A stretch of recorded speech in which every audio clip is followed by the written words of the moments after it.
Gracias, maestra Clarita. La verdad es que después de esta presentación, pues tendré que dar mi ultra esfuerzo para poder demostrar que me merezco los halagos que la maestra ha hecho respecto a mí. Alcancé a escuchar un poco de la ponencia anterior y me sirve como punto de partida para ubicar lo que nosotros comentaríamos ahora. Voy a intentar que sea lo más ligera la exposición, en cuanto que sé que bueno, ya tienen un par de horas acá y sin mucho tiempo de descanso, creo que es algo agobiante. Entonces vamos a tratar de hacerlo un tanto más leve y no tan denso en cuanto al contenido, sobre todo de tipo jurídico, que de repente puede darse en este tipo de temas.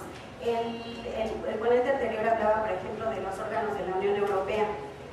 Y él se refería a esa violación que se da de algunas de las decisiones de los órganos de la Unión Europea por parte de los gobiernos, y decía que incluso también había poco cumplimiento por parte de la población. Bueno, pues si para los europeos, tanto gobiernos como población, queda de alguna manera un espacio de cuestionamiento hacia los órganos que tienen, hacia los órganos internacionales que ellos tienen, cuando además están subsistiendo con estos órganos desde hace más de 50 años, imagínense lo que será para el continente americano el cumplir decisiones de órganos internacionales que para nosotros suenan tan alejados. Incluso para los alumnos, los que están estudiando Derecho, para los propios abogados, hablar de instancias internacionales no es algo cercano. Es algo que vemos como que primero está en otro país. Seguramente la sede de ese tribunal internacional ha de estar bien lejos. Y tienen razón, no hay ningún tribunal internacional que esté en México. Pero aparte de todo eso, pensar en que el acudir a instancias judiciales significa siempre como un poquito de presión. El ir a tribunales internos, el ir a los tribunales mexicanos para participar en un juicio del tipo que sea, siempre es agobiante para cualquiera desde la mera expectativa, bueno, menos para los abogados que se dedican realmente a esa función, en la que, bueno, pues en eso trabajan, ¿verdad? Pero a nosotros, de manera particular, de manera privada, pensar, voy a demandar a fulanito, voy a denunciar a sutanito, es algo complicado. Ahora, cuando pensamos en instancias internacionales, resulta todavía algo mucho más alejado y mucho más agobiante. ¿Qué tendría yo que hacer para acudir a un tribunal internacional? ¿Qué tendría yo que hacer tanto como persona como litigante en general, que estoy acostumbrado solamente a ir a los tribunales internos? No es algo sencillo, es difícil ubicar la dimensión que tienen esos tribunales junto con nuestro ordenamiento interno. Sin embargo, la verdad es que ahora, a partir de las reformas constitucionales, tenemos que estar más al pendiente como abogados, como interesados en el derecho. Tenemos que estar más al pendiente de todo lo que significa el que exista un conjunto de derechos protegidos a nivel constitucional, porque como lo señalaba el doctor hace un rato, para los europeos es algo más común y aún todavía un tanto cuestionable pensar que encima de su propia constitución existen ordenamientos jurídicos que son parte del derecho internacional. En este caso, los ordenamientos jurídicos y los órganos regulados por estos ordenamientos en la Unión Europea. Para nosotros, la Constitución había sido el tope máximo.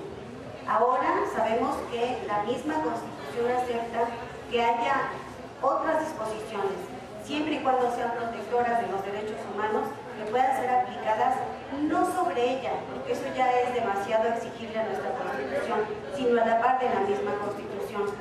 Y hablamos de temas que antes no estaban en nuestro lenguaje jurídico, como el control de convencionalidad. Pero les decía que no nos vamos a meter en cuestiones técnicas profundas, porque además sé que realmente muchos de ustedes no son abogados y no tienen por qué entender ese lenguaje a veces tan extraño, ¿no? Vamos a hablar entonces de estos órganos internacionales, pero que tienen funcionamiento solamente en el continente americano. Ya vieron ustedes el funcionamiento de órganos solamente para el continente europeo. El sistema europeo, la Unión Europea, tiene un desarrollo mucho más avanzado que el nuestro. Sin embargo, la verdad es que en materia de derechos humanos estamos caminando muy rápidamente, aún y cuando no era lo que se esperaba. El crear un tribunal interamericano que vigilara a los estados y que sancionara a los estados cuando violaban los derechos humanos, sonaba en América como algo realmente muy complicado. ¿Cómo es que se puede controlar a gobiernos que en su momento son dictaduras, se dedican, tienen como base fundamental de gobierno el control de la población por todos los medios? Y eso implica utilizar ciertos actos y ciertas medidas que las más de las veces van en contra de los derechos humanos. La tortura, la desaparición forzada de personas, todo esto es contra lo que van los tribunales internacionales que protegen derechos humanos. Todo eso es lo que sancionan. Y obviamente en América, pues bueno, tenían mucho que hacer cuando este tribunal interamericano se creó.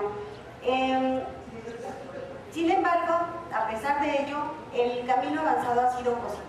Se han podido emitir sentencias muy importantes contra gobiernos como el gobierno de Chile, como gobiernos como el de Guatemala, en su tiempo también un gobierno militar, contra el gobierno mexicano, que es de lo más novedoso. Tenemos ya varias sentencias en contra de México. Y lo mejor de todo es que la mayor parte de estas sentencias se han cumplido. Algo que además también es algo excepcional, que los gobiernos americanos, con toda la displicencia que tienen y con todo y la poca participación que tienen realmente las poblaciones para controlar a sus propios gobiernos y para hacer exigencias, cumplan las sentencias de un tribunal internacional que además no ha sancionado hasta la fecha a nadie por incumplimiento. Eso realmente es algo sorpresivo, pero qué bueno que así sea, porque nos permite dar ejemplos entonces de que se pueden lograr. Hace un rato Clarita decía, bueno, es que podemos hacerlo. Parece que sí podemos hacer muchas cosas. Proteger los derechos humanos no es algo sencillo a nivel regional y sin embargo los dos órganos que tenemos, la Comisión Interamericana y la Corte Interamericana, han podido actuar sobre los estados, han podido lograr que esos estados se sometan a sus decisiones. No voy a decir que plenamente porque estaría mintiendo. Hay un espacio de incumplimiento de las sentencias que tiene que ver con los límites reales que tiene un gobierno. Por ejemplo, hay sentencias en contra de México que tienen que ver con la sanción que el gobierno mexicano tendría que aplicar a aquellas personas que específicamente han violado los derechos de alguien. Por ejemplo, aquellos miembros del ejército que han violado mujeres y cuyos casos han llegado a la Corte Interamericana. La Corte ha dicho, tienes que investigar quiénes fueron esos soldados y tienes que aplicarles una sanción. Ha sido casi imposible el realizar las averiguaciones de la manera adecuada. Las otras partes de la sentencia que la Corte emite se han ido cumpliendo. Indemnizar a las víctimas, modificar legislación, se ha ido cumpliendo esto, pero sancionar a aquellos que cometieron las violaciones directamente es algo que al gobierno mexicano le está costando mucho trabajo. Primero, porque hay elementos políticos de por medio. Toda esta política que ha seguido el gobierno mexicano actual, el gobierno del presidente Calderón, utilizando al ejército como un elemento principalísimo, hace que no pueda él ser independiente en las decisiones que asume y que el Poder Judicial también se encuentre limitado. Porque es cierto que el Ejecutivo y el Judicial, pues bueno, tienen sus nexos históricos en México y no es tan fácil que el Poder Judicial asuma las funciones que le corresponden cuando el Poder Ejecutivo está dando tanta protección al ejército en términos generales. Y por otro lado, también es cierto que hay deficiencias. Nuestro Poder Judicial no cumple de la manera adecuada, de acuerdo como lo han dicho las mismas sentencias de la Corte Interamericana, con todo lo que tiene que ver con las normas relacionadas con el debido proceso. Es decir, cómo juzgar y cómo juzgar bien. Nuestros jueces en general, lamentablemente, no saben hacerlo, no se aplican ni las normas internas de la manera adecuada, ni se aplican tampoco las normas internacionales de la manera adecuada. Existen protocolos que deben seguir tanto las instancias judiciales como las instancias administrativas en la persecución de los delitos y no lo hacen. Porque no las conocen, es lamentable, pero hasta que las sentencias de la Corte nos dijeron que había protocolos, se enteraron nuestros jueces que tales protocolos existían. Y entonces una de las obligaciones del gobierno mexicano es reeducar, darle la información a las instancias judiciales y administrativas para que puedan aplicar este tipo de instrumentos. Entonces vean, la batalla no es simple, no es solamente decidir que de verdad van a investigarse estos delitos cometidos normalmente en contra de mujeres indígenas, sino que además hay que estructurar nuevamente a todo un conjunto de instancias mexicanas para poder darle cumplimiento a las sentencias de la Corte Interamericana. Entonces, tal vez ese es uno de los elementos que ha llevado a que el gobierno mexicano ha cumplido solo parcialmente las sentencias que hasta ahorita se han emitido.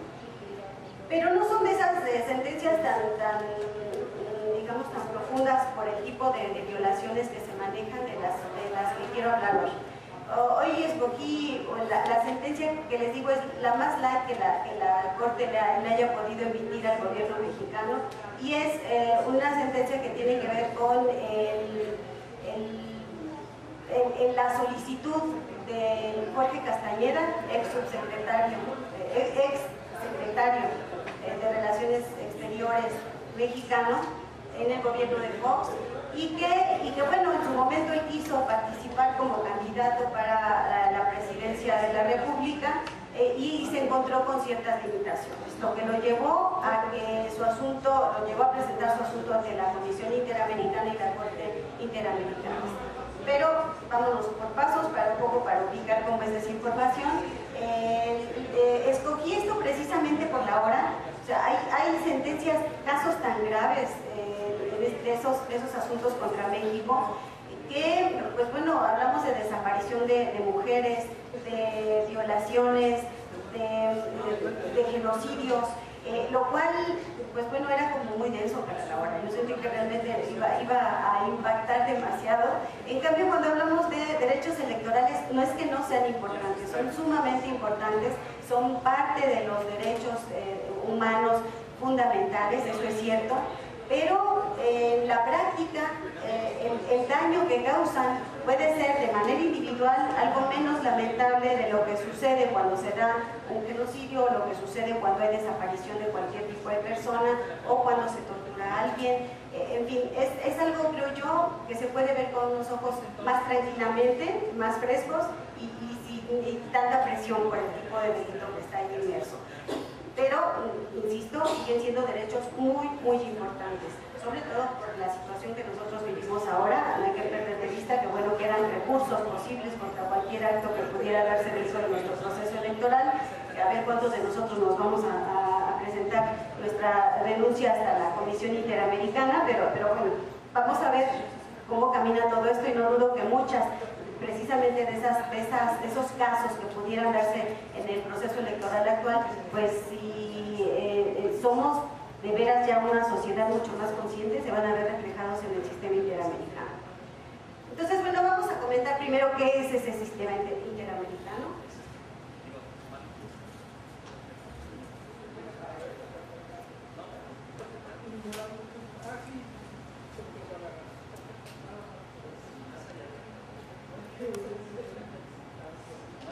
Hablamos del sistema interamericano cuando nos referimos a los